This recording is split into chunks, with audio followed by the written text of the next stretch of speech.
Hello friends, आप सभी को मेरा नमस्कार। जैसा कि आप लोगों ने थंबनेल में देखा होगा कि मैंने आप सभी के बीच में ये जो थंबनेल लगाया था कि सीजेपी के प्रोटेस्ट से सरकार पर कोई प्रभाव नहीं। ये बात सच है कि सीजेपी जो है यानी कि कांकरोच जनता पार्टी, इसका प्रभाव सरकार पे बिल्कुल नहीं पड़ रही है। कोई समझ नहीं पा रहा है इसमें। इसका मुख्य कारण ये नहीं है कि सरकार देख नहीं रही है। अमित शाह देख रहा है, मोदी देख रहा है, योगी देख रहा है, सब देख रहे हैं, लेकिन वो लोग जानबूझ कर को उसको अवॉइड कर रहे हैं। उसको अवॉइड इसलिए कर रहे हैं क्योंकि वो बड़े बड़े कांड जब भारत में करा सकते हैं, गोधरा जैसे कांड करा सकते हैं, सेना प्रमुख को जैसे मार सकते हैं, मरवा सकते हैं, या फिर और भी जो चीज़ें पुलवामा कांड करा सकते हैं चालसाजियों से, या फिर पहलगाम जैसी घटनाओं को करवा सकते हैं, वो उनको अंजाम दे सकते हैं। तो ये सीजेपी का जो प्रोटेस्ट है उसको रोकने में इनको जरा देर नहीं लगेगी। तो सवाल ये है कि इनकी जो प्रोटेस्ट कमज़ोर पड़े वो क्यों पड़ रही है। तो प्रोटेस्ट जो कमज़ोर पड़े उनके पीछे कोई और नहीं, इनके पीछे हम ही लोग सबसे बड़े कारण हैं। सबसे पहला मुद्दा जो इस पे बात करेंगे कि पहला कारण क्या होगा जो कि इनके प्रोटेस्ट का कमज़ोर होना सबसे बड़ा पहला समझा। पहला है धर्म, सबसे बड़ा कारण है। देखिए, विदेशों में जो प्रोटेस्ट होती हैं और वो सफल हो जाता है, जैसे अमेरिका में होता है, यूके में होता है, या फिर रूस में होता है, जापान में होता है, चीन में होता है, कहीं भी जब अगर कोई प्रोटेस्ट होता है तो वो सफल हो जाते हैं। तो सफल होने का एकमात्र कारण है क्योंकि वहाँ धर्म की वरीयता नहीं दी जाती है। लेकिन भारत देश में क्या है, इंडियन कॉन्स्टिट्यूट जो है, इंडियन कॉन्स्टिट्यूट को सबसे पहली वरीयता देते हैं। ये चीज़ हम सिर्फ किताबों में समझ पाते हैं, ये हकीकतों में नहीं हो पाता। तो आज भी क्या है कि हिंदुओं के मन में एक ही चीज़ है कि मैं इस मुद्दे में नहीं जाऊंगा। इस मुद्दे में जैसे बहुत से ऐसे मैंने देखे हैं, टीचर हैं, समझदार अधिकारी हैं, वो लोग ऑलरेडी गवर्नमेंट में हैं, लेकिन उनको लगता है कि मैं नहीं जाऊंगी, ये मुसलमान। कुछ लोग तो कहते हैं कि मुसलमानों का मुद्दा है, मेरा मुद्दा नहीं है, तो हम क्यों जाएं इन प्रोटेस्ट में शामिल होने, हम क्यों जाएं। तो ये धर्म है, क्योंकि हिंदू नहीं चाहता। मुस्लिम कुछ हैं जो डरते हैं, वो करना भी चाहें तो नहीं कर सकते, क्योंकि हिंदू यानी कि नहीं, सरकार के डर की वजह से ये लोग हिंदू और मुस्लिम का मुद्दा बना देंगे। हिंदू और मुस्लिम का मुद्दा बना देने के बाद इसे दंगा में तब्दील कर देंगे। ये चीज़ है इसमें। दूसरा कारण है तो जाति। सबसे बड़ा मुद्दा होता है जाति का। सबसे बड़ा भारत में धर्म और जाति दोनों सबसे बड़े हावी तरीके से हैं, क्योंकि भारत भले ही आज़ाद हो गया है, भारत को भले ही आज़ाद हुए आज 78 साल हो चुके हों, लेकिन इसका कोई फर्क नहीं है। आज जो भारत देश का 78 साल हो गए, उसका कोई फर्क नहीं है। उसका एकमात्र कारण है कि एजुकेशन जो बनाया गया, तो ये जो सरकार थी इसने सोचा समझा, और सरकार में जो बैठे लोग हैं वहाँ खासकर एक जाति के लोग, ब्राह्मण, अपर कास्ट के लोग, जो ब्राह्मण है, उसने दिमाग लगाया कि अगर देश में अगर जाति और धर्म जैसी मुद्दा खत्म हो जाएगी तो यहाँ पे शासन कर पाना मुश्किल हो जाएगा और हमारे लोगों की बहुसंख्यक नहीं बन पाएंगे। तो इसलिए इस मुद्दा को जिंदा रखना हो, इसलिए उन लोगों ने जाति और धर्म को जिंदा अब तक रखा है, इसलिए उसको नहीं किया। धर्मनिरपेक्षता तो यहाँ बात की जाती है, लेकिन धर्मनिरपेक्षता नहीं दिखती हकीकत में, और अंधविश्वास को बढ़ावा दिया जाता है। हमारे देश में ये कहा जाता है कि यानी कि जो भारतीय संविधान अनुच्छेद 51 के एक में कहा गया है कि भारत को पाखंड मुक्त बनाना है, लेकिन सरकार इस पे काम नहीं करती। यहाँ तो पाखंड को बढ़ावा दिया जाता है। तो जब पाखंड को बढ़ावा दिया गया तो उनको अपने अपने धर्म के प्रति अट्रैक्शन बढ़ता है। जब अपने धर्म के प्रति अट्रैक्शन बढ़ा, अपने धर्म गुरुओं के प्रति अट्रैक्शन बढ़ा, तो जो धर्म गुरु होते हैं वो लोग हिंदू मुस्लिम का फिर चोला जामा पहनाते हैं, और इसी वजह से ये प्रोटेस्ट कमजोरी पड़ रही है। ये याद रखना। तो धर्म है, जैसे ब्राह्मण है वो सोचता है कि मैं क्यों जाऊं, ये मुद्दा जिसका होगा होगा, हमसे नहीं मतलब है। ठाकुर सोचता है, और इसी में फिर आते हैं बैकवर्ड क्लास में, यानी कि ओबीसी एससी एसटी में। उसमें कुछ यादव हैं, ठीक, मौर्य हैं, पटेल हैं, या फिर और भी जाति के जो छोटे लोग हैं जिनके पास कुछ पैसे ही नहीं है। किसी के पास पैसे तो हैं तो वो जाते नहीं। वो उनको क्यों क्यों नहीं जाते? क्योंकि उनका मुद्दा नहीं है। वो सोचते हैं कि हमारे घर का तो मुद्दा नहीं है, हम नहीं जाएंगे, जिसका हो वो अपना जाए झेले, हमसे क्या मड़ा है, मतलब हमसे क्या मतलब है। फिर उसके बाद आती है अमीरी और गरीबी। सबसे बड़ी समस्या यही है कि अमीरी और गरीबी। जो अमीर लोग हैं वो अमीर कैसे बन गए? बिजनेस करके बने अमीर। वो लोग अमीर कैसे बने? नौकरी पाते हैं, उससे फिर धीरे धीरे वो लोग अमीर बनते हैं। और गरीब लोग जा नहीं सकते। असल समस्या गरीब की है।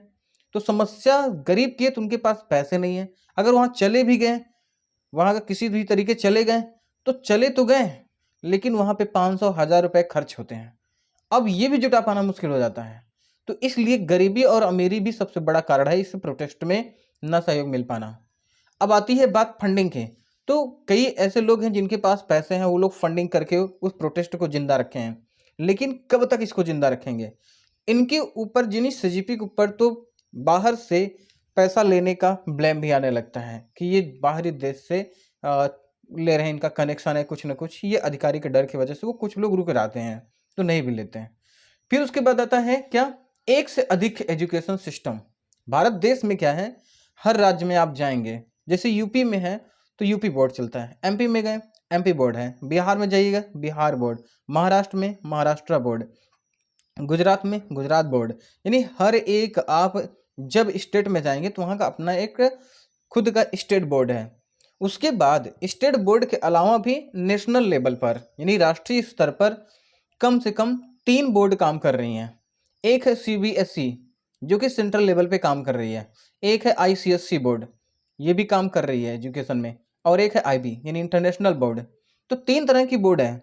तो अब 3 तरह की बोर्ड्स में मैं बता दूं, जो स्टेट बोर्ड होते हैं उसमें अक्सर गरीब के बच्चे जाते हैं एडमिशन लेने, लेकिन सीबीएसई बोर्ड में अक्सर मिडिल वर्ग या फिर अमीर बच्चे होते हैं।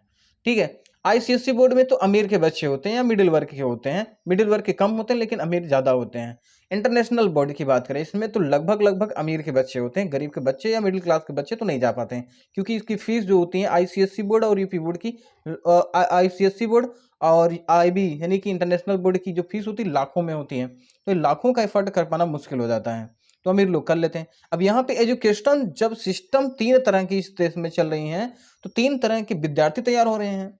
जब भी 3 तरह के विद्यार्थी तैयार हो रहे हैं, तो जो यूपी बोर्ड का बच्चा है या फिर स्टेट बोर्ड का बच्चा है, उसकी सबसे बड़ी समस्या हो जाती है यानी कि नीट हो या जेई हो या कोई भी उनकी करप्शन में, क्योंकि आईसीएसई बोर्ड वाले और सीबीएसई बोर्ड वाले वो पहले से ही पैसे दे देकर अच्छी जगह पे, अच्छी माहौल में, अच्छे इन्वायरमेंट में रहते हैं, जिसकी वजह से उनको थोड़ा सा ही हेल्प यानी थोड़ा सा उनको सारा मिलता है, वो निकल जाते हैं। तो जो इनको तो मिल नहीं पाती, जब इनको मिल नहीं पाती है स्टेट बोर्ड वालों को, तो इनको टेंशन आती है। ये लोग क्या करते हैं, इनके पास पैसे तो पहले भी हैं, इनके पास पैसे होने के नाते क्या करते हैं, ये लोग एम्स जैसे इंस्टीट्यूट में एमबीबीएस की डिग्री लेने के लिए, अच्छे हाई मार्क्स लाने के लिए, सीट जब कब्जा करने के लिए वो लोग पैसे देते हैं और वहाँ पे लाखों रुपए पैसे देते हैं। नीट की तैयारी के लिए कोटा में, प्रयागराज में, दिल्ली में, बनारस में कहीं भी रह करके वो लोग लाखों रुपए दे दे करके कोचिंग फीस वालों को, और उसके बाद तैयारियां करते हैं। तो इनको ये लगता है कि अगर बच्चा नहीं हो पा रहा है तो इनको क्या ऐसा किया जाए कि हो जाए। तो 15 लाख, 20 लाख, 15 लाख, 20 लाख, 25 लाख, 30 लाख का ये लोग क्या करते हैं, एक सेटअप तैयार करते हैं। तो कई लोगों को तैयार करके फ्री पेपर लीक करवाते हैं। तो ये सिस्टम है, यानी कुल मिला के ये अमीरों का सिस्टम है। तो यहाँ पे समस्या ये है कि अमीर तो उतरेगा नहीं, सीधी सी बात है, नेता उतरेगा नहीं, क्योंकि नेता के सभी जो नेता हैं अपने यहाँ पे जो बड़े लोग हैं उनके बच्चे सब विदेश पढ़ने गए हैं। आप किसी भी बीजेपी के नेता को उठा लो, चाहे सपा का नेता हो, चाहे कांग्रेस का नेता हो, चाहे जिस किसी का भी नेता हो, उनको उठा के देखेंगे तो उनके बच्चे लगभग लगभग सब विदेश में पढ़ते हैं। और पढ़ते क्यों हैं, क्योंकि अपने भारत के एजुकेशन सिस्टम पर उनके भरोसा नहीं है और वो अच्छी एजुकेशन लेने वहाँ चले जाते हैं। अगर भारत का एजुकेशन जब बेस्ट नहीं तो अपने बच्चे को तो यहीं पढ़ा दो ना, तो फिर अपने देश के एजुकेशन सिस्टम को बेस्ट क्यों नहीं बना रहे हो? अपने देश के एजुकेशन सिस्टम में तो धर्म लाते हो, जाति लाते हो, या फिर ऊंच नीच की भावना पैदा करते हो। यहाँ पे मनुस्मृति पढ़ाना चाहते हो, धर्म को लागू करना चाहते हो, और अपने बच्चों को क्या करते हैं, अपने बच्चों को बाहर भेजते हैं ताकि वहां पे किसी भी जात, किसी भी धर्म का, किसी भी ऊंच नीच की गरीबी के सामना ना करना पड़े और एक बेस्ट एनवायरनमेंट मिले और उसमें पढ़ाई करके निकल जाए। तो ये सिस्टम है। और सीजेपी का प्रोटेस्ट इसीलिए सफल नहीं हो पा रहा है क्योंकि धर्म सबसे बड़ा कारण, दूसरा जाति सबसे बड़ा कारण है, तीसरा उसमें जो आता है अमीरी और गरीबी की आती है। तो ये हो गया। और फिर आते हैं अधिकारी जो यूपीएससी क्वालिफाई करके आईएएस, पीसीएस, आईआरएफ या आईएफएस जो बन जाते हैं, उन लोग तो इसमें प्रोटेस्ट में बल्कि नेता का पैरवी करते हैं ये लोग, क्योंकि इनके बच्चे भी यानी कि अच्छी जगह से पढ़ाई कर रहे होते हैं, इनके बच्चे को कोई दिक्कत तो है नहीं। और जो पुलिस वाले होते हैं इनकी पैरवी करते हैं, वो लोग ऑर्डर देते हैं, लाइन ऑर्डर देते हैं और ये लोग उसकी फॉलो कर लेना शुरू कर देते हैं। यानी कि कुल मिला के वो लोग ऑर्डर दें और ये फॉलो करना शुरू कर दे रहे हैं। तो कुल मिला के कहीं ना कहीं किसके ऊपर कर रहे हैं, ये जनता के ऊपर ही कर रहे हैं। तो इस मुद्दे को मैंने बड़े बाकायदे से समझाने की कोशिश की है। इस वीडियो को ज़्यादा से ज़्यादा शेयर कीजिए ताकि ये सबको पता चल सके कि भारत देश में आखिर सीजेपी का जो प्रोटेस्ट है वो सफल नहीं हो पा रहा है अभी तक। क्यों? सबसे बड़ा कारण जो मैंने अभी बताया है। ठीक है, तो मैं नेक्स्ट वीडियो में मिलूंगा आपको नए टॉपिक के साथ में। तब तक लिए नमस्कार आप सभी से।